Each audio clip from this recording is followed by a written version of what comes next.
was partners with Jonathan, and he did a really, really good job with noticing that his instructions, he didn't give it right, because he even noticed that he don't even snap with his index finger. So he told me I had to snap with my index finger, and I'm confused and scared at the same time. I'm like, wait, I snap with my middle finger.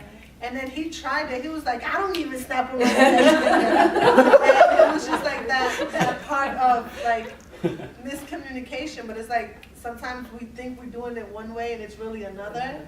But it was a really good learning experience, knowing that he noticed that and just switched it up really fast. So it was great, and I'm still trying to like figure out. So what's the make it happen? So what are you saying is the learning experience about how he reacted that way? One of the learning experience, just knowing like the communication part. Last week we were talking about like traditional models being transactional.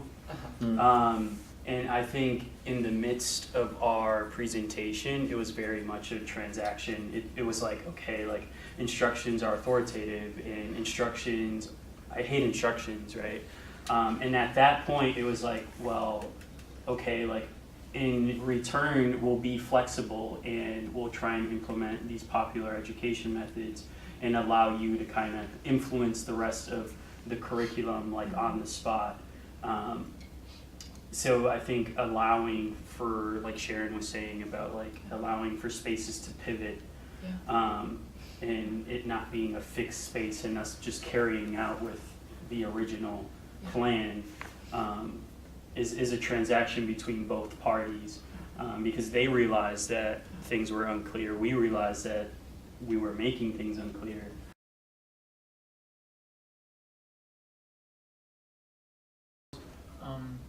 Like a learning piece for me was that we were given a certain set of instructions for how to do it, and then we figure out the traditional way of education would be to give them the points, memorize them, and maybe practice it. But people also come with their own experiences of what worked for them and what didn't, and we open the conversation with that. And I guess something that was challenging for me, hard to see at points, is that not everything that was in the list was a check for everything people were saying, right? So be open to, although we come with some knowledge, people had a lot more knowledge about what worked for them. So at the end, maybe they touch on one of the 4 points we had in our list, but I thought that made sense for that group at that point.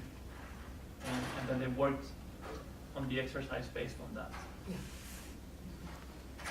So acknowledging that people have the knowledge, right? I was falling into that trap of this is what you have to learn, but allowing them to bring their own experiences and then creating that knowledge from the conversation.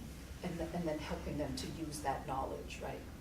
So it's like, okay, here are the things that help you when you receive instructions.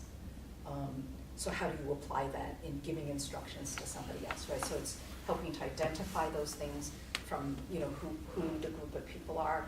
And so I don't know if this is at all helpful, Barbara, but, sort of contextualizing, figuring out who those people are, helping draw that out of them.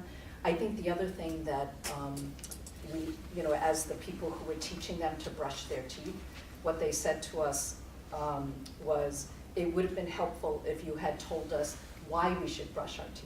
What's the reason for it, right? So there's also something about how motivated are people to actually do it. Is it just like, oh, I know, I can't get a job if I don't do this? But is there something about,